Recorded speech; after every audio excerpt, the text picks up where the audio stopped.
Hi friends, welcome to our channel. APDSC Telugu methodology బోధన పద్ధతుల కింద గత డిఎస్సిలో ప్రతి పేపర్లో కూడా ఈ చాప్టర్ నుంచి బోధన పద్ధతుల నుంచి దాదాపుగా ఒక బిట్ అయితే రావడం జరిగింది.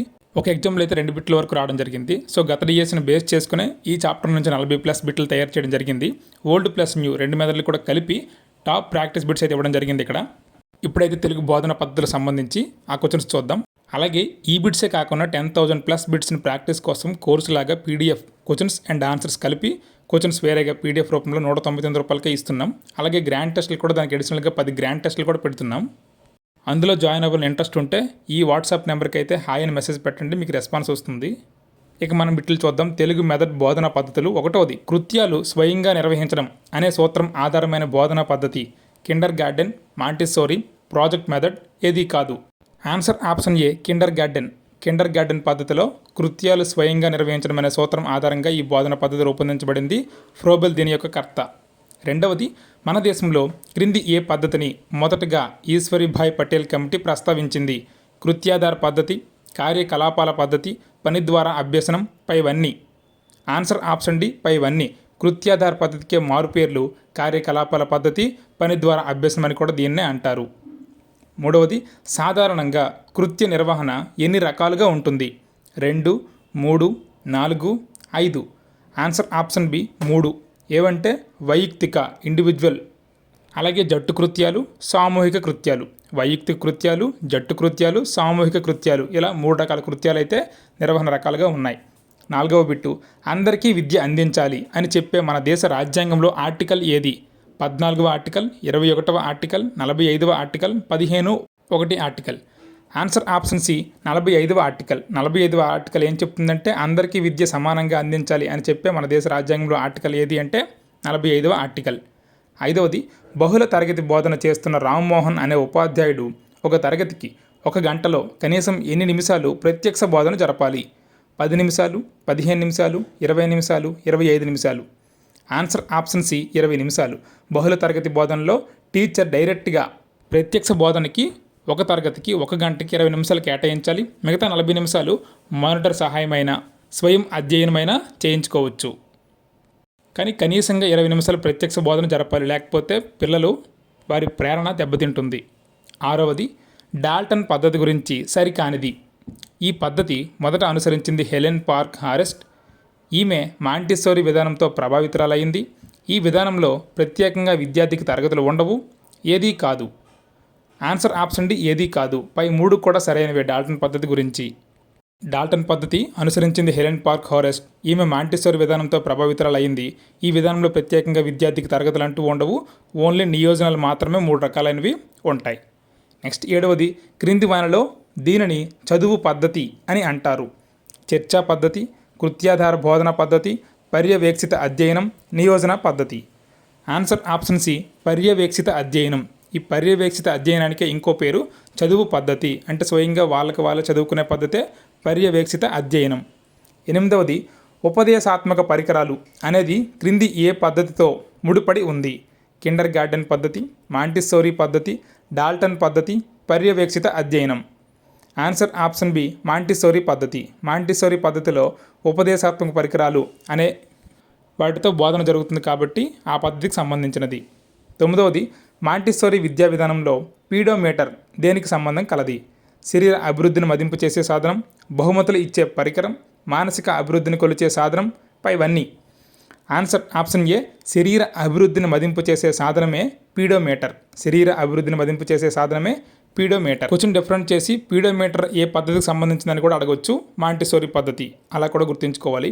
నెక్స్ట్ 10వది, రమణీయార్థ ప్రతిపాదక శబ్ద కావ్యం అని అన్నది జగన్నాథుడు, విద్యాధరుడు, విశ్వనాథుడు, Devulapalli Venkatakrishna Sastri. Answer option A, జగన్నాథుడు. జగన్నాథ రమణీయం అని గుర్తుంచుకుంటే ఈజీగా ఉంటుంది. జగన్నాథుడు ఇచ్చిన నిర్వచనం ఇది. రమణీయార్థ ప్రతిపాదక శబ్ద కావ్యం, జగన్నాథుడు. Answer option A. 11వది, proceed from whole to parts అనే సూత్రం ఆధారంగా ఉండే పద్య బోధనా పద్ధతి ఏది? ఖండ పద్ధతి, ప్రతిపదార్థ పద్ధతి, పూర్ణ పద్ధతి, పఠన పద్ధతి. ఆన్సర్ ఆప్షన్ సి, పూర్ణ పద్ధతి. హోల్ టు పార్ట్స్ అంటే మొత్తం నుంచి భాగాలకి అనే సంబంధం ఏది అంటే పూర్ణ పద్ధతి. Answer option C. 12వది, ఉపాధ్యాయుడు పద్యాన్ని చదివి వినిపించి అనంతరం తాత్పర్యం తెలిపి తిరిగి విద్యార్థులతో చెప్పించడమే ఈ పద్ధతి. ప్రతి పదార్థ పద్ధతి, సారాంశ పద్ధతి, పఠన పద్ధతి, తాత్పర్య పద్ధతి. ఆన్సర్ ఆప్షన్ డి తాత్పర్య పద్ధతి. తాత్పర్య పద్ధతి యొక్క సూత్రమే ఇది. ఉపాధ్యాయుడు పద్యాన్ని చదవాలి, అనంతరం తాత్పర్యం తెలపాలి, తిరిగి విద్యార్థులతో చెప్పించగలగాలి. 13వది పద్య బోధన యొక్క పరమ ప్రయోజనం గురించి తెలిపే బోధనా పద్ధతి. తాత్పర్య పద్ధతి, పఠన పద్ధతి, పూర్ణ పద్ధతి, ప్రశంసా పద్ధతి.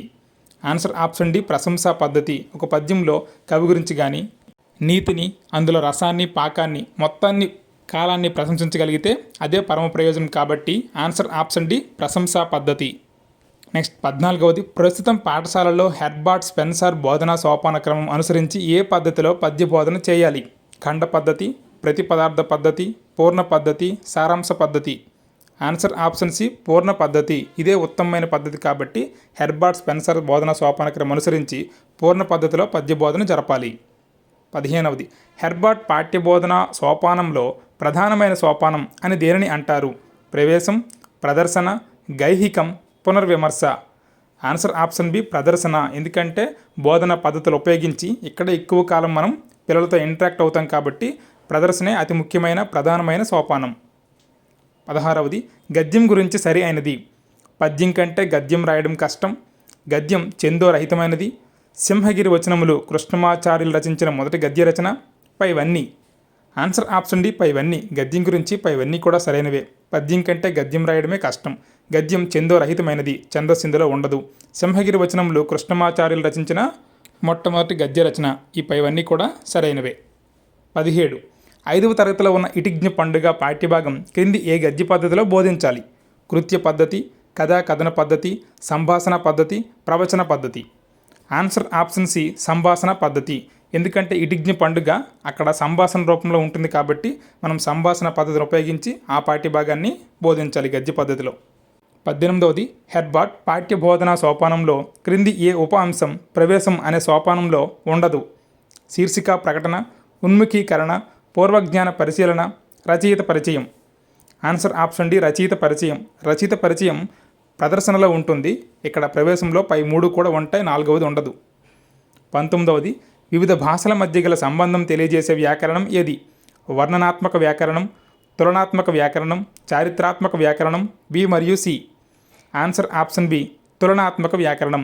వివిధ భాషల మధ్య గల సంబంధాన్ని తులనాత్మక వ్యాకరణం చెబుతుంది. సింపుల్గా గుర్తుంచుకోండి, భాష యొక్క వ్యాకరణాన్ని సులభంగా వర్ణించేది వర్ణనాత్మక వ్యాకరణం. ఒక భాషలోనే పుట్టు పూర్వోత్తరాల నుంచి ఇప్పటి వరకు జరిగేదంతా చెప్పేది చారిత్రాత్మక వ్యాకరణం. వివిధ భాషల మధ్య గల అయితే తులనాత్మక వ్యాకరణం. 20వది వ్యాకరణం బోధించే సూత్ర పద్ధతికి ఇంకో పేరు కానిది. ఉదాహరణ పద్ధతి, నిష్పత్తి పద్ధతి, శాస్త్ర పద్ధతి, సంప్రదాయ పద్ధతి. ఆన్సర్ ఆప్షన్ ఏ ఉదాహరణ పద్ధతి. సూత్ర పద్ధతికి నిష్పత్తి పద్ధతి, శాస్త్ర పద్ధతి, సాంప్రదాయ పద్ధతి మారుపేర్లు. ఉదాహరణ పద్ధతి అనేది అనుమానోప పద్ధతికి మారుపేరు. 21 ఆంగ్లంలో ఫంక్షనల్ పద్ధతి అని దేనిని అంటారు? అనుసంధాన పద్ధతి, ప్రాయోగిక పద్ధతి, అనుమానోపపత్తి పద్ధతి, ఆధునిక పద్ధతి. ఆన్సర్ ఆప్షన్ బి ప్రాయోగిక పద్ధతి.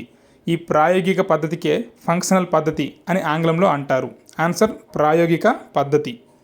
నెక్స్ట్ క్వశ్చన్ 22వది క్రింది వానలో సాంఘిక లేఖ కానిది? ఉద్యోగం కోసం లేఖ, ఆహ్వాన లేఖ, క్షేమ సమాచార లేఖ, సెలవు లేఖ.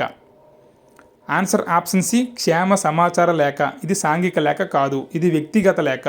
మిగతా 3 సెలవు లేఖ, ఆహ్వాన లేఖ, ఉద్యోగం కోసం లేఖ, ఈ 3 కూడా సాంఘిక లేఖలు. 23వది తెలుగు వ్యాస రచనకి ఆద్యుడు Paravastu Venkata Rangacharyulu, Kilambi Ramanujacharyulu, Samineni Muddu Narasimham, Gurajada Apparao. Answer option C Samineni Muddu Narasimham. ఈ సామినేని ముద్దు నరసింహం ప్రమేయాలు పేరిట రాసినవే తెలుగు వ్యాస రచనకి ఈయన ఆద్యుడిగా పేర్కొంటారు. పరవస్తు వెంకట రంగాచార్యులు అయితే సంగ్రహంలో పేరిట వ్యాసాలు రాశారు. కిలాంబి రామానుజాచార్యులు అయితే బ్యాకన్ ఎస్ఎస్ పేరిట అనువదించారు. గురజాడ అప్పారావు అయితే వ్యాసం అనే పదాన్ని మొట్టమొదటి ఉపయోగించారు. 24వది కవికి గీటురాయి గద్యం అయితే గద్యానికి గీటురాయి వ్యాసం అన్నది శబ్దరత్నాకరం, గురజాడ అప్పారావు, రామచంద్ర శుక్ల, కిలాంబి రామానుజాచార్యులు. ఆన్సర్ ఆప్షన్ సి రామచంద్ర శుక్ల. కవికి గీటురాయి గద్యం అయితే గద్యానికే గీటురాయి వ్యాసం అని చెప్పింది ఎవరు అంటే Ramachandra Shukla. Answer option C. 25 cycle గొప్పదా బస్సు గొప్పదా అనే రకం ఏ వ్యాసానికి చెందినవి? వర్ణనాత్మక వ్యాసం, ఊహాత్మక వ్యాసం, సంవాదాత్మక వ్యాసం, చారిత్రక వ్యాసం. ఆన్సర్ ఆప్షన్ సి సంవాదాత్మక వ్యాసం. సన్నివేశాన్ని చిత్రాన్ని వర్ణిస్తే వర్ణనాత్మక వ్యాసం, అలా కాకుండా ఊహిస్తూ రాసేది ఊహాత్మక వ్యాసం. ఒక ప్రదేశం గురించి కానీ ఒక ఊరు గురించి కానీ చరిత్ర ఆధారంగా రాసే వ్యాసాలు అయితే చారిత్రక వ్యాసాలు. ఇక్కడ సైకిల్ గొప్పదా బస్సు గొప్పదా అనేది సంవాదాత్మక వ్యాసం. 26వది, క్రింది వానలో ఏది విస్తార పఠన వాచకం కాదు? ఉపవాచకం, గౌణవాచకం, పూరణవాచకం, ఏదీ కాదు. ఆన్సర్ ఆప్షన్ డి ఏదీ కాదు. ఎందుకంటే ఉపవాచకం అనేది విస్తార పఠన వాచకానికే సంబంధించినది. ఈ గౌణవాచకం, పూరణవాచకం అనే పేర్లు ఉపవాచకానికే మారు పేర్లు. ఉపవాచకానికే సహాయ పుస్తకాలను కూడా అంటారు. 27, క్రింది ఏ తరగతిలో ఉపవాచకం మొదలు పెట్టాలి? 3వ తరగతి, 6వ తరగతి, 8వ తరగతి, 9వ తరగతి. ఆన్సర్ ఆప్షన్ బి 6వ తరగతి. ఉపవాచకాన్ని 5 క్లాసులు పూర్తయిపోయిన తర్వాత 6వ తరగతిలో ప్రవేశపెడితే వాళ్ళకి వాక్య జ్ఞానము, విషయ జ్ఞానము తెలుస్తుంది కాబట్టి చక్కగా చదువుకోగలరు. 6వ తరగతిలో ప్రవేశపెట్టాలి. 28, ఒక చిత్రం కానీ దృశ్యం కానీ చూపి వాటి ఆధారంగా ఒక వ్యాసం రాయమని చెప్పే వ్యాస బోధనా పద్ధతి సన్నివేశ పద్ధతి, ప్రయత్న పద్ధతి, అభివర్ణన పద్ధతి, ప్రకల్పన పద్ధతి. ఆన్సర్ ఆప్షన్ సి అభివర్ణన పద్ధతి. చిత్రాన్ని చూపు కానీ లేదా ఎక్కడైనా జరుగుతున్న నాటకాన్ని కానీ సినిమాని కానీ దృశ్యం చూపిస్తూ వ్యాసం రాయమని చెబితే అది అభివర్ణన పద్ధతి. అలా కాకుండా సన్నివేశాన్ని మనం చెబితే సన్నివేశ పద్ధతి. సొంతంగా వాళ్ళ ఏదైనా సిచ్యువేషన్ తీసుకుని లేదా ఏదైనా మ్యాటర్ తీసుకుని రాస్తే ప్రయత్న పద్ధతి. విద్యార్థి జరిపే ప్రకల్పనలు ప్రాజెక్టులకు అనుగుణంగా రాస్తే ప్రకల్పన పద్ధతి. ఇక్కడ మాత్రం ఆన్సర్ అభివర్ణన పద్ధతి. 29, ఉపవాచకం యొక్క క్రింది ఏ బోధనా పద్ధతిలో ఉపాధ్యాయుడు పాఠ్య అంశాన్ని విద్యార్థులకి ముందు రోజు చదివి రమ్మని కోరాలి? ఉపన్యాస పద్ధతి, చర్చా పద్ధతి, నియోజన పద్ధతి, కథన పద్ధతి. ఆన్సర్ ఆప్షన్ బి చర్చా పద్ధతి. చర్చ జరగాలి అంటే విద్యార్థులకు దాని మీద ఆ మ్యాటర్ మీద అవగాహన అయి ఉండాలి కాబట్టి ముందు రోజే చదువుకొని రమ్మని చెప్పాలి. ఉపన్యాస పద్ధతిలో ఉపాధ్యాయుడు చదువుతాడు కాబట్టి అవసరం లేదు. నియోజన పద్ధతిలో అసైన్మెంట్స్ ఇస్తాం కాబట్టి వాళ్ళు చదువుకుని వాళ్ళు రాసుకోవచ్చు కాబట్టి ఇక్కడ చదివి రమ్మని చెప్పాల్సిన అవసరం లేదు. కథన పద్ధతి కూడా ఉపన్యాస పద్ధతి లాగే ఉంటుంది కాబట్టి చదివి రమ్మని చెప్పవసరం లేదు. 30వది, లేఖలు నేర్పే పద్ధతిలో పరిచయం చేయాల్సిన లేఖల వరుస క్రమం ఏది? సాంఘిక, వ్యక్తిగత, వ్యాపార లేఖలు, వ్యక్తిగత, సాంఘిక, వ్యాపార లేఖలు, వ్యాపార, సాంఘిక, వ్యక్తిగత లేఖలు, సాంఘిక, వ్యాపార, వ్యక్తిగత లేఖలు. ఆన్సర్ ఆప్షన్ ఏ సాంఘిక, వ్యక్తిగత, వ్యాపార లేఖలు. ఎలా అంటే 3వ తరగతిలో విద్యార్థికి మనం చెప్పే సెలవు చీటీ, సెలవు లేఖ అనేది సాంఘిక లేఖ. సో మొట్టమొదట మనం నేర్పే లేఖ సాంఘిక లేఖ. ఆ తర్వాత క్షేమ సమాచారాల గురించి 4, 5 తరగతులు నేర్పుతాం, అది వ్యక్తిగత లేఖ. ఆ తర్వాత 6, 7, 8లో నేర్పే వ్యాపార లేఖలు మూడవవి. కాబట్టి సాంఘిక, వ్యక్తిగత, వ్యాపార లేఖలు అనేవి వరుస క్రమం. ఇవి 30 బిట్స్. అలాగే లాస్ట్ డిఎస్సిలో ప్రతి పేపర్లో ఇచ్చిన మెథడాలజీకి సంబంధించి బోధనా పద్ధతులకు సంబంధించి క్వశ్చన్ ఇక్కడ ఇవ్వడం జరిగింది. చూడండి, ఒక కాలంలో వాడుకలో ఉన్న భాషని దాని పూర్వాపరాలతో సంబంధం లేకుండా వివరిస్తే దానిని ఎలా అంటారు? ఆన్సర్ వర్ణనాత్మక వ్యాకరణం. చూడండి, ఒక భాష గురించి పూర్వపరాలు ముందు వెనుక సంబంధం లేదు, ఇంకో భాషతో సంబంధం లేకుండా ఓన్లీ వ్యాకరణం మాత్రమే చెబితే అదే వర్ణనాత్మక వ్యాకరణం. అలా కాకుండా ఒక భాషలో పుట్టు పూర్వోత్తరాలు చెబితే చారిత్రక వ్యాకరణం, వివిధ భాషల మధ్య సంబంధం తెలిపితే తులనాత్మక వ్యాకరణం. ఆ మూడు మనకు కాన్సెప్ట్ అవగాహన అయితే ఎలాంటి క్వశ్చన్ ఇచ్చినా మనం చేయగలం.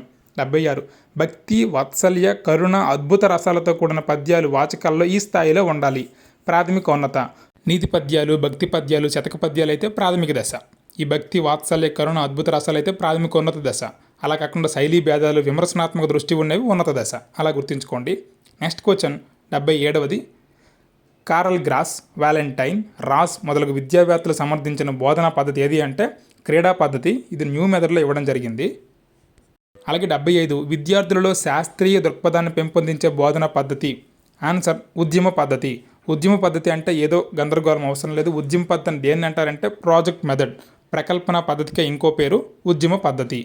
అందులో శాస్త్రీయ దృక్పథంగా విద్యార్థులు నేర్చుకుంటారు కాబట్టి ఉద్యమ పద్ధతి అంటే ప్రకల్పన పద్ధతి. గుర్తుంచుకుంటే ఈజీ. 76, గద్య బోధన క్రమంలో ప్రవేశంలోని సోపానాల సంఖ్య 1, 2, 3, 4 ఆన్సర్ ఇచ్చారు. ఇదే మనం చెప్పినదే. ప్రవేశం అంటే ఇక్కడ పూర్వజ్ఞాన పరిశీలన, ఉన్ముఖీకరణ, శీర్షిక ప్రకటన. ఈ 3 సోపానాలు ఎందులో ఉంటాయంటే ప్రవేశంలో ఉంటాయి. అలా కాకుండా హెర్బార్ట్ చెప్పిన సోపానాలు ఎన్ని అంటే 4, ప్రవేశంలో అయితే 3. గుర్తుంచుకోండి. 78, హౌస్ సిస్టమ్ ఈ పద్ధతిలో ముఖ్యమైనది. నియోజన పద్ధతి. నియోజన ఇచ్చి ఇంటి దగ్గరే పూర్తి చేయించి ఏదైనా అవసరమైతే ఉపాధ్యాయుడు పాఠశాలకు కూడా దానికి తదుపరి కార్యక్రమాలు రూపొందిస్తారు కాబట్టి దీన్ని హౌస్ సిస్టమ్ అంటారు. నియోజన పద్ధతి. దీన్నే డాల్టన్ పద్ధతి అని కూడా సూచిస్తారు. నెక్స్ట్ క్వశ్చన్, వ్యాకరణాన్ని ప్రత్యేకంగా బోధించకుండా పాఠ్యాంశ సందర్భాలకు అన్వయించి బోధించే పద్ధతి ప్రయోగ పద్ధతి. చూడండి, ప్రత్యేకంగా వ్యాకరణానికి పీరియడ్ కేటాయించకుండా పాఠ్యాంశంలో వచ్చిన పదాలకే ఆ ప్రయోగ రూపంలో దానికి గ్రామర్ని అన్వయిస్తూ చెప్పేదే ప్రయోగ పద్ధతి. నెక్స్ట్, పద్యం లేదా గేయ భావాన్ని ఏకమొత్తంగా వివరించి పిల్లలు ఆనందానుభూతిని పొందుటకు తోడ్పడే పద్ధతి పూర్ణ పద్ధతి. చూడండి, ఏకమొత్తంగా అంటే ఫ్రమ్ హోల్ టు పార్ట్స్ అని ఇచ్చాం కదా, ఏకమొత్తంగా వివరించేది పూర్ణ పద్ధతి. ఇంటి పెరటి తోట, పార్కు, దేవాలయం, కిల్లాలను వర్ణిస్తూ వ్యాసాలు రాయమన్నట్లో పద్ధతి అభివర్ణన పద్ధతి. మీకు ఇంతకుముందు చెప్పాను, దృశ్యాన్ని కానీ చిత్రాన్ని కానీ. ఇక్కడ దృశ్యం అంటే ఇంటి పెరటి తోట ఒక దృశ్యము, పార్కు ఒక దృశ్యము, దేవాలయము, కిల్లా ఇలాంటి వాటిని వర్ణిస్తూ చెప్పేదే అభివర్ణన. పేర్లోనే ఉంది అభివర్ణన పద్ధతి. ఇది ఫ్రెండ్స్, గత డిఎస్సిలో ఇచ్చిన ప్రశ్నలు, నేను తయారు చేసిన కొత్త ప్రశ్నలు, మొత్తం బోధనా పద్ధతులు అనే కాన్సెప్ట్ని 40 ప్రశ్నల రూపంలో మీకు మొత్తంగా వివరించడం జరిగింది. సో ఈ వీడియో మీకు నచ్చినట్లయితే మన ఛానల్ అయితే సబ్స్క్రైబ్ చేయడం మర్చిపోవద్దు. అలాగే మీ ఫ్రెండ్స్ అందరికి కూడా షేర్ చేయండి. ఇంకా మీకు ఏ టాపిక్ నుంచి, ఏ మెథడ్ నుంచి, లేకపోతే సైకాలజీలా ఏ కాన్సెప్ట్ కావాలనేది కామెంట్ రూపంలో తెలియజేస్తే దానికి అనుగుణంగా నేను పూర్తి వివరణతో మీకైతే బిట్లని అలాగే క్లాస్ రూపంలో కన్నా వివరించడానికి నా వంతుగా ప్రయత్నిస్తాను. Thank you for watching. Please subscribe, like and share our channel. Thank you one and all.